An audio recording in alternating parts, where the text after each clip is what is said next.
We don't hit home runs on this pod. We work station to station. I am back with my battery mate, as always, Dustin. And Dustin, we are going to talk about the Jays and what we think may happen with a few players. A bit of an idea you had in the last couple weeks. Why don't you tell us about it and we'll jump in? Yeah, so I'm thinking that we can, we always have trouble sort of talking about players in terms of our future expectations. And I thought a easy way to talk about that might be to just, think of them like they're a stock market.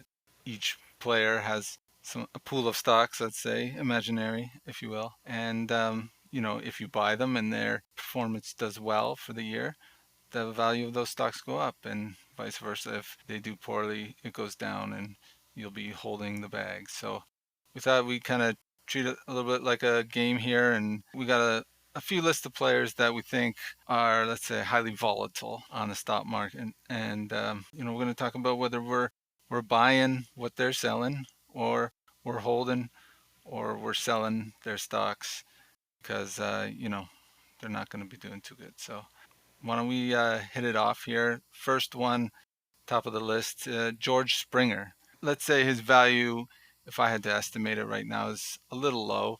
There's a high expectations, and last year wasn't a great year for him. Are you buying him at a low point? Are you going to hold him and expect kind of probably about the same? Or are you just selling him and expect an even greater drop off this year? Well, I think conventional wisdom would probably say that it's a hold or a sell, but I'm gonna buy. I think this isn't really fun unless you do, a couple bold things, I guess. And I think George Springer, in terms of games played, great year. Played in I think over 150 games, which is kind of what we wanted out of him, and first year in right field. I think he will take a step forward. So I am going to buy George Springer. I think he's going to have a better year this year. I don't know how many more, I guess, quote unquote, better years he's going to have, but I am buying George Springer, Dustin. I'm going to hold on George Springer myself. I think while I'm leaning sort of more towards the buy than sell for many of the same reasons that you kind of said. You think that he's kind of got some pedigree, or at least I think he's got some pedigree there, and last year was probably a fluke. He's getting older. I don't expect him to bounce back if he does too much. So I'll hold and hope for a good opportunity. Next on the list, we've got Cavan Biggio. Now, I think he had a decent year last year. Where's your thoughts on Cavan Biggio? I'm going to hold on Kevin Biggio because I am tempted, and I think a lot of people are tempted to probably buy, thinking that he will have a better year, and he very well might. The common kind of point is with Kevin Biggio is that, well, if he gets at bats, he will be more productive, and I think he will.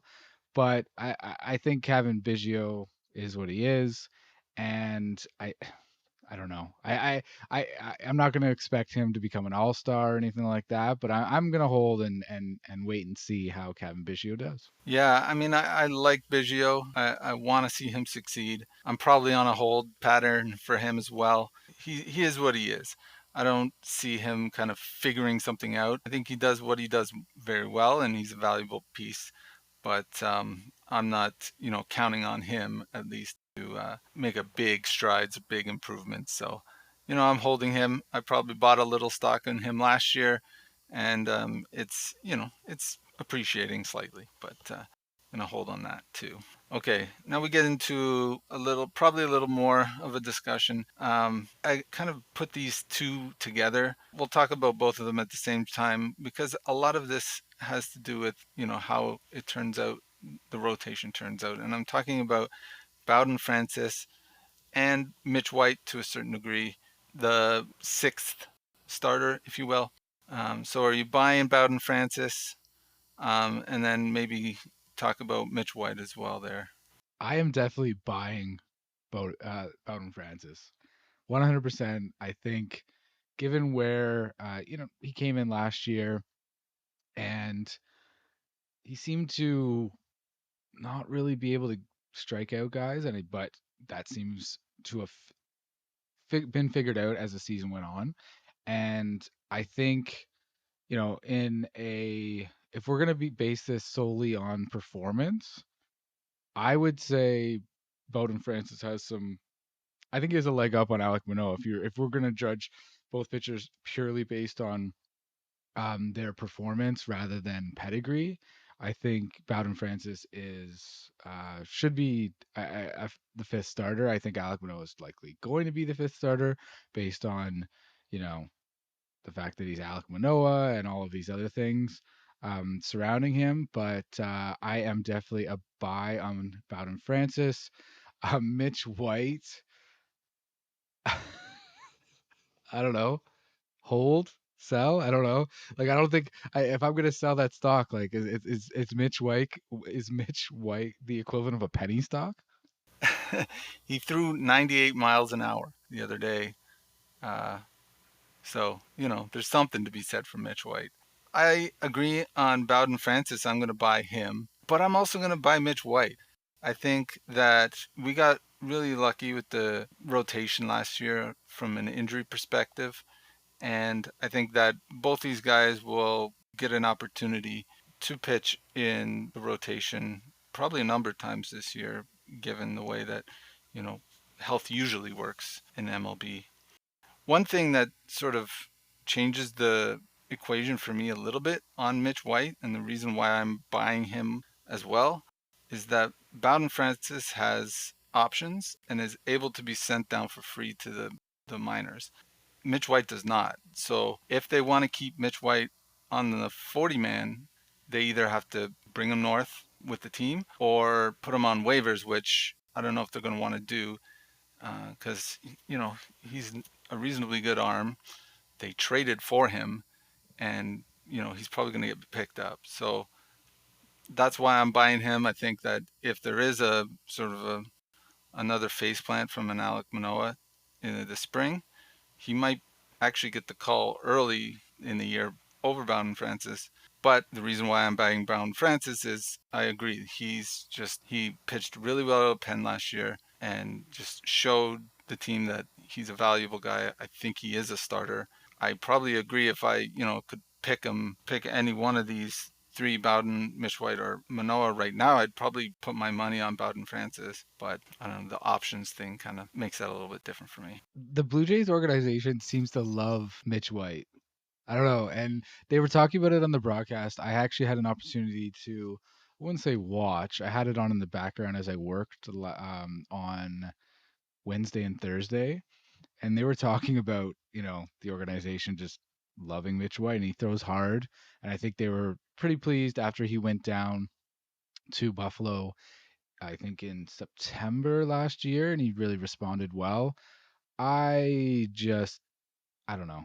I think I need to see something at a major league level for me to really get behind Mitch White. I am a little leery otherwise.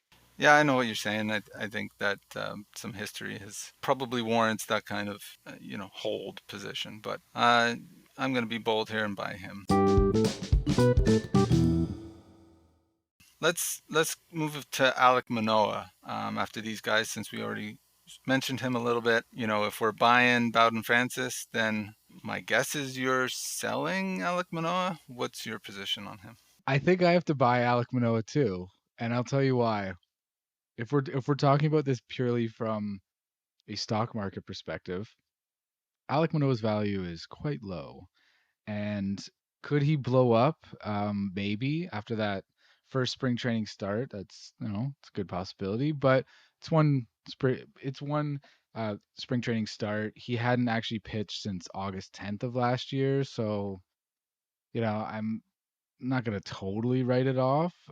But I think we have to see a bit more from Alek Manoah in the spring, but I'm gonna buy simply because I think his value is low to the point that from a baseball perspective, in terms of like I don't think the Jays are getting any significant offers for him, and so that's why they're keeping him around. So I'm gonna buy him when his value appears to be at its lowest in terms of his pedigree and keep my fingers crossed that that stock goes up. I think we're on the same page with Alec. I think while again we bought Bowden Francis and Mitch White, I think Alec Muno is a good buy too. He's couldn't be lower, like you said, and while his start wasn't very encouraging, and when if my finger was on the buy button and I'm watching his start in the last spring training outing, I'm probably hesitating before pressing it. But um, I think you're right. He's just worth taking the shot. Definitely have some results in the past and to warrant some hopefulness. And I think that he's had some encouraging things in terms of his velocities back up, his spin rates probably back where it is.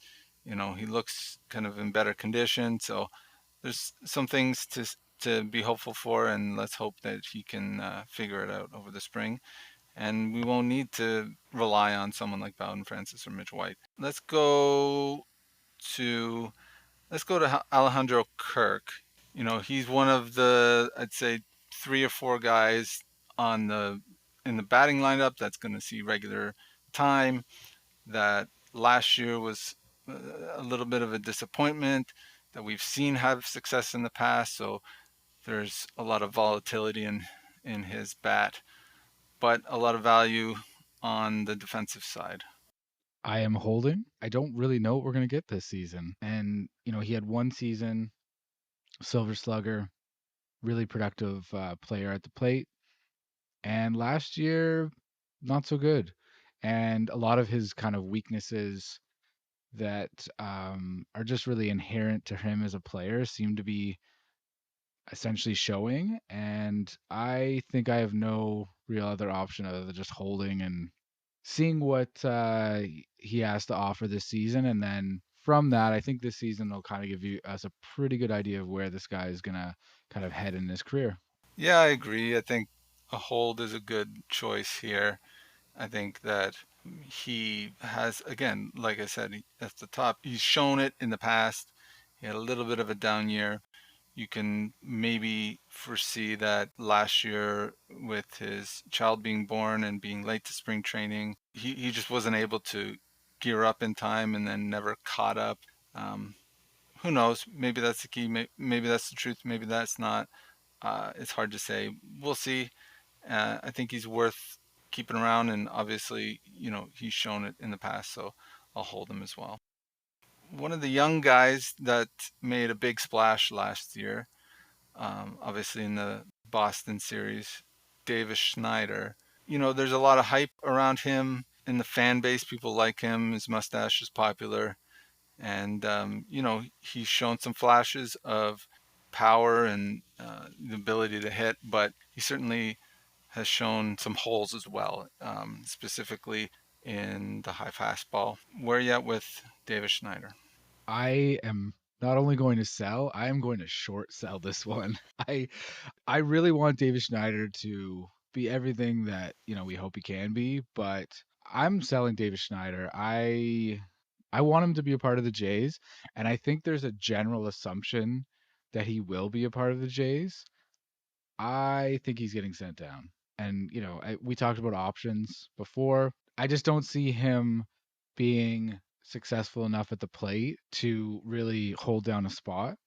They were talking about on the broadcast, was it maybe yesterday, the day before, that they were talking about like, oh, like what work did you do in the off season? Did you change anything? And he basically said he didn't change anything. And I was like, "Ooh, that's not a good thing.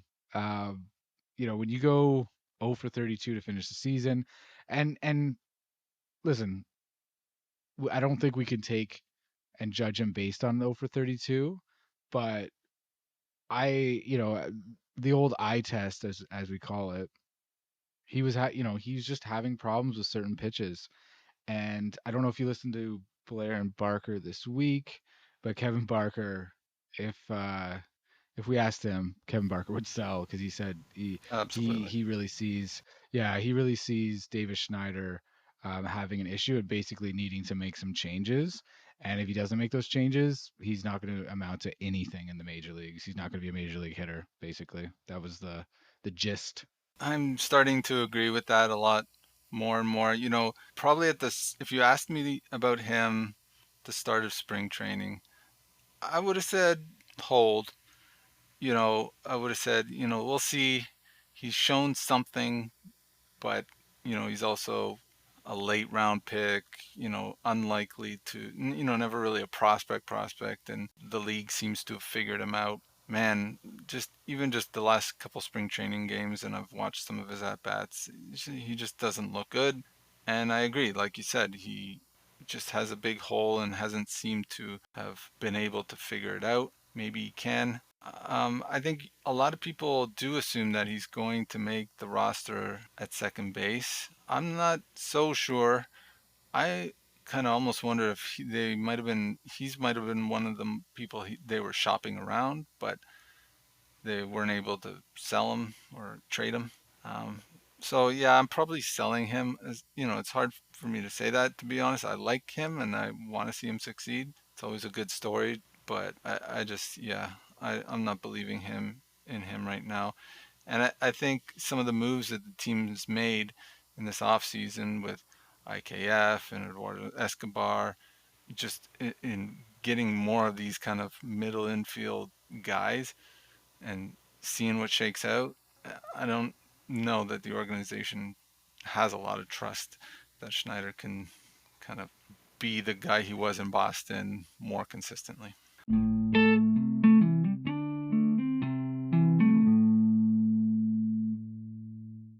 Let's move back into the rotation. Last year, Kikuchi had a great year.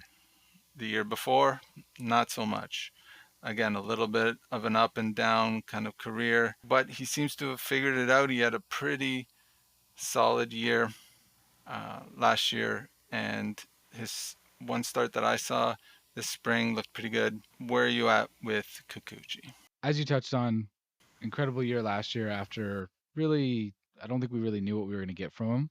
But I am going to sell, and I will explain why.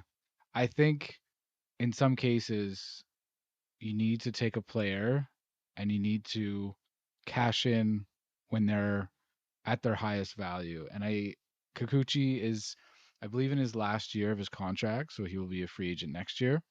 If they weren't shopping Kikuchi in the offseason, I think that would have been a real disservice to this team because I think he does have some value.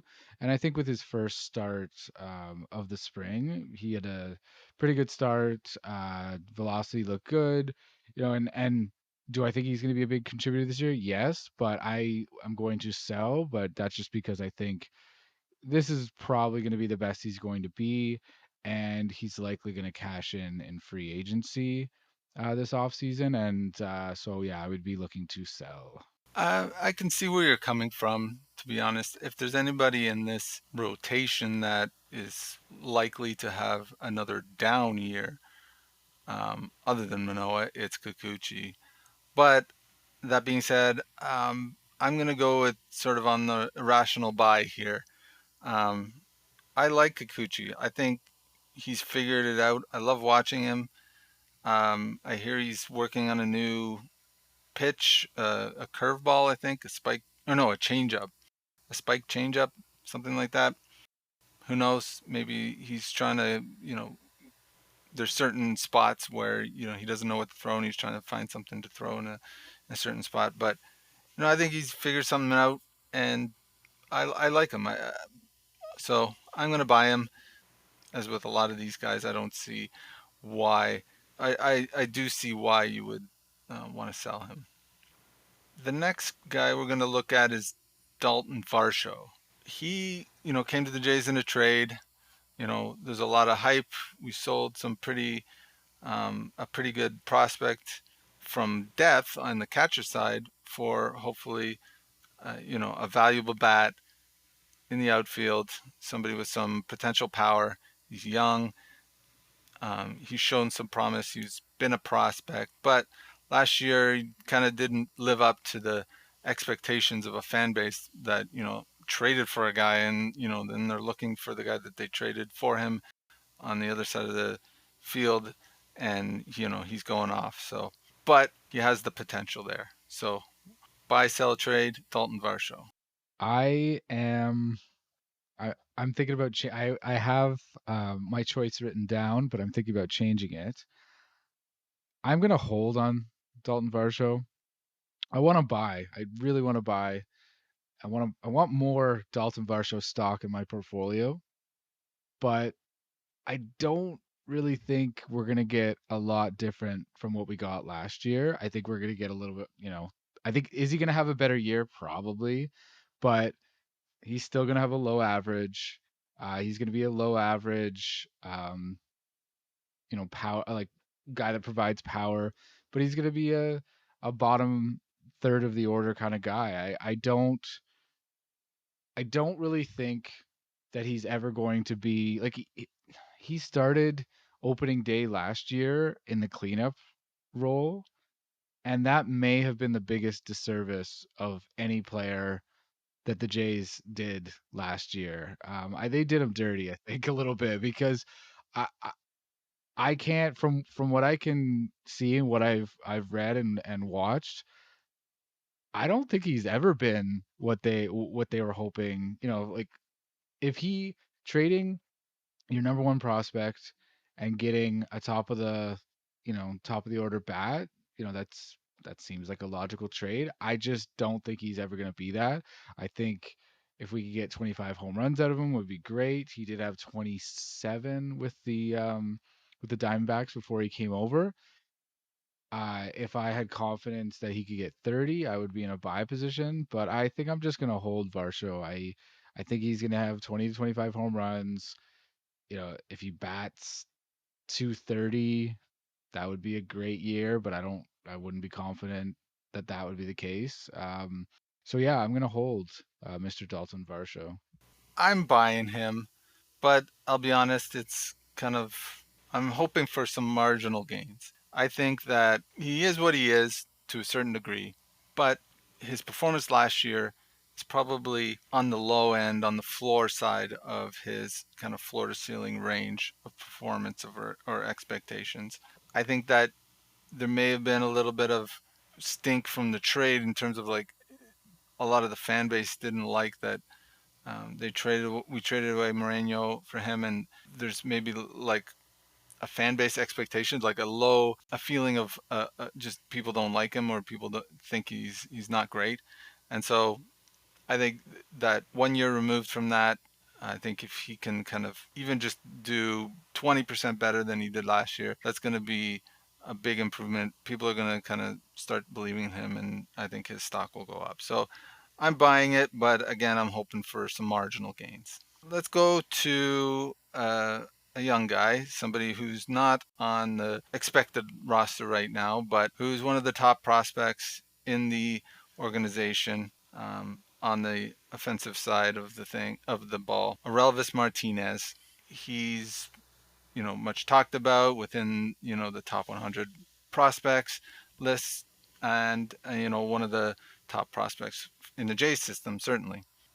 With third base being a question mark, is Aurelvis somebody that can make an impact on the team this year? I don't think he's going to really feature a lot this year, so I'm gonna have to hold. But long term, I think this is a player that we need to buy. He has a huge he's a huge power bat, and he hasn't quite figured out kind of what he's going to be or how, kind of just what kind of player he's going to be at the plate.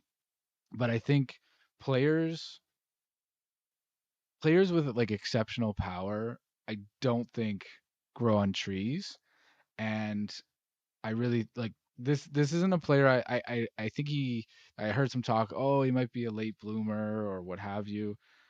That might be the case, but just because we haven't seen anything from him this year, um, maybe even next year. Like I just the what he offers, I think is going to come good eventually, and I think it's a buy very long term. But if we're talking about this next season, I am going to hold. That's a reasonable position. I think I have to buy him I think can't help but go up. Well, I guess you could come into the league and just shit the bed and then get sent back down. But I think he's got enough power and enough abilities and talent to make a mark for himself in some way in the major leagues. So I'm gonna buy him, but like I probably agree that he's probably not making the team out of spring, and if he does make an impact, it'll be kind of later in the year. I'm buying, but marginal. Okay, let's go to the one that we've been waiting for. Big Vladdy Daddy, Vladimir Guerrero Jr. He's supposed to be our generational hitter. The last two and a half seasons, he's kind of disappointed. He had a great year, almost got the MVP in 2021, but we as a fan base and the team, in order to have success, need him to be a buy candidate here. Where are you at? What's your thoughts, Vladimir Guerrero? This is a tough one. I said I really want to buy Dalton Varsho. I really want to buy Vladimir Guerrero Jr. because I think he is in some ways the talisman of this team, but I'm going to sell. I all this talk in the spring that he's improved. We'll see. I think we're gonna get another similar year. I think it might be like slightly better. Like maybe he'll have a better average year, but I don't know about the power. I don't know. I don't really.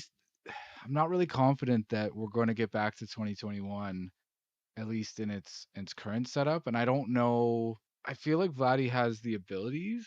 I don't know. I'm not sure. I think the problem might be Vladdy's head, to be honest, between his ears.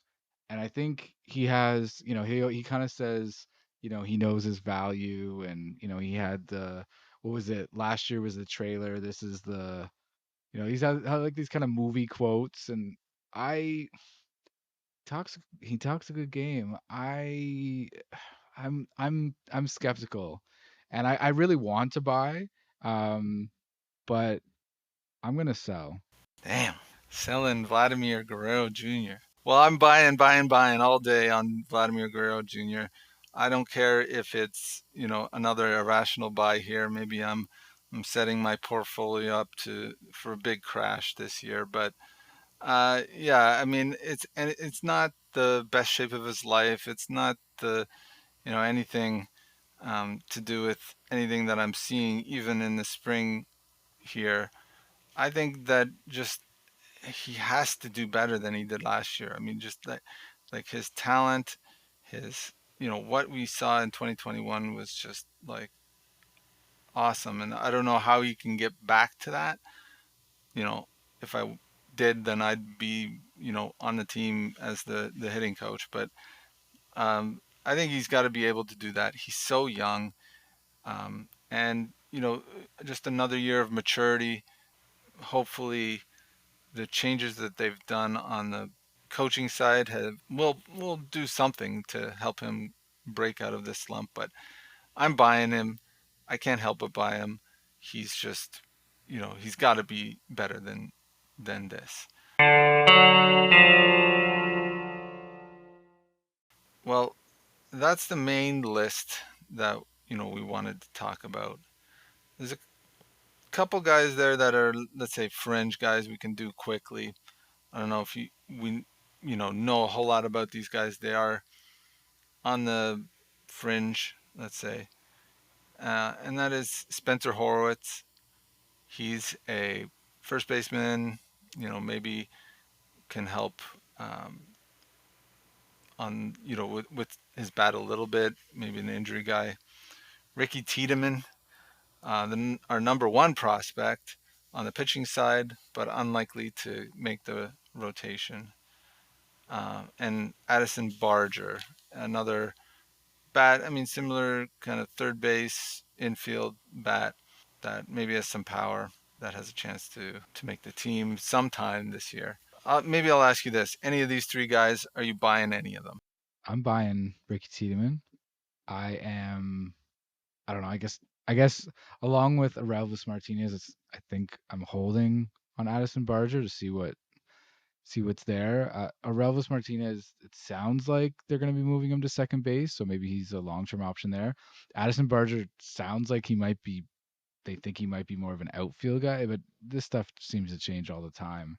I'm definitely buying Spencer Horwitz. I think out of all those three, I would say hold on the last two in terms of see what we have here, and I'm definitely buying Spencer Horwitz. I see where Spencer Howard is coming from. I think that, obviously he's got an opportunity here, or he may have an opportunity here, and he's looked good in the spring.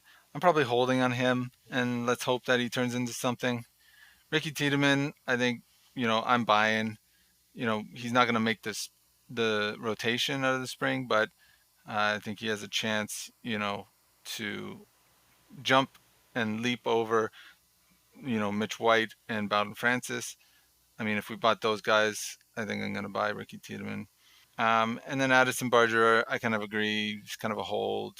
Like you said, he's third base, kind of outfield. We don't know where he fits. He may make an appearance with some injuries or something like that, but hold on him. Okay, well that's my list. Is there anybody we didn't talk about that you want to mention? I want to buy as much stock of Bo Bichette as I can. It's an obvious one. Yeah. It's a very obvious one, but I think, yeah, I'm putting as much money as I can into Bo. I think he's gonna have a great year. I'm gonna say, does he hit 30 and 100? I think he does. I think he's gonna get 30 home runs this year, 100 RBIs. So I think he'll continue growing into the player that we had hoped he would be, and hopefully a cornerstone to build this team around the next, hopefully, decade. Well, that would certainly go a long way to making this team, or propelling this team rather, into the playoffs. So I'm buying Bo Bichette as well. I mean, if there's anybody on this team that I'd want to sign to one of these crazy long-term extensions, it would be him. I mean, shortstops and 3,100 guys don't grow on trees. Man, if he can do that, then absolutely he deserves, every dollar that he's going to get in his free agency. So let's hope for that. He's kind of turning into the kind of team leader too. I feel like there's a little bit of a shift going on where it was always Vladdy in the past, and I don't know. I feel like after maybe last year, and I think Bo's kind of, based on his performance, he's kind of becoming a bit of a team leader, and of course, leading by example. Yeah, I think so too. I think there's something to be said about, performance kind of playing a part into leadership. I mean, you can be a leader, but if you're not putting it on the field and proving it, then that might not look as good as somebody who can actually get it done. So that's certainly true. All right, Dustin, I think that is all the time we have for Blue Jays stock trading. Thank you very much again for joining me.